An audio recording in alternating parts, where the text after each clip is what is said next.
Okay, pre-algebra. Today we did scientific notation, and here are some possible problems that you might see.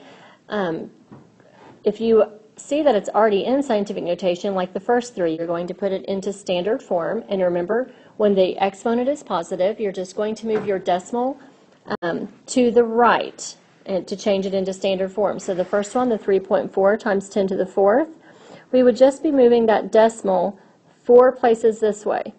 So if we look at that, we'd have 3, 4, and that 4 is the first place, so 1, 2, 3 would give us 4 places.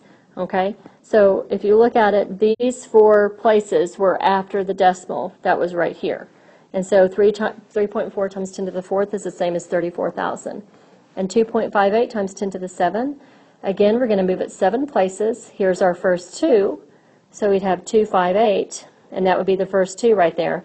And so to go to 7, we'd have to add 5 more zeros, like that. And then you put your commas in. I'm going to erase that right there. And we'd have, like this, 25,800,000.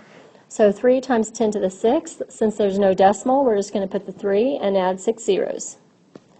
And so we'd have 3 million. All right. On 140,000, we're already in standard form, so we want to put it in scientific notation. And remember, you want your decimal to be after the first number that's not a 0. So we're not going to make it 14 point, that would be wrong. We're going to make it 1.4, okay?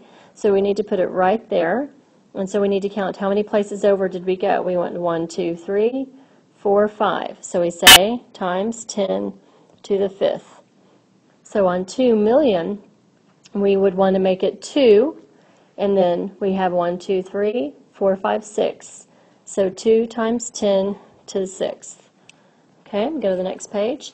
And now if we have ones that are, say, very small, like this, we need to change it into scientific notation. Remember, we need one number in front of the decimal, or making our number between 1 and 10. So we'd move that decimal all the way over to here after the 4. So it would equal 4 times 10, and we went over 4 places to get there. And so since it's a very small number, less than 1, we're going to say times 10 to the negative, whoops, looks like a negative 4. There we go.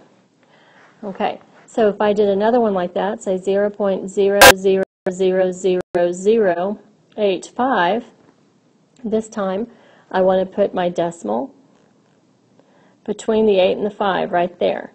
So it's going to be 8.5 times 10, and then I'm going to count how many places did I move it. It was here originally, so 1, 2, 3, 4, 5, 6, so it would be to the negative 6th.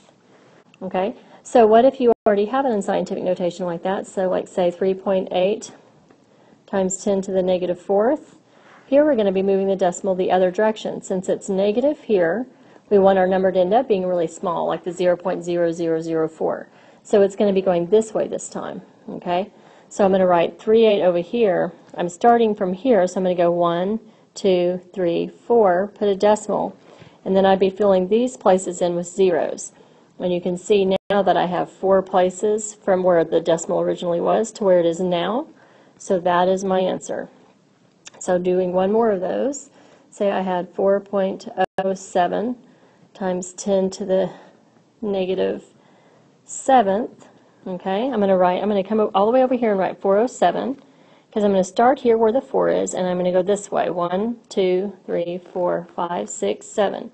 So you can see getting past the 4 is one place. So I'm going to be adding 6 zeros, 1 less 0. Okay, and that is the answer. So then I'll erase that stuff under there, and we have 0.000000407. And that is it, and I hope that that is helpful.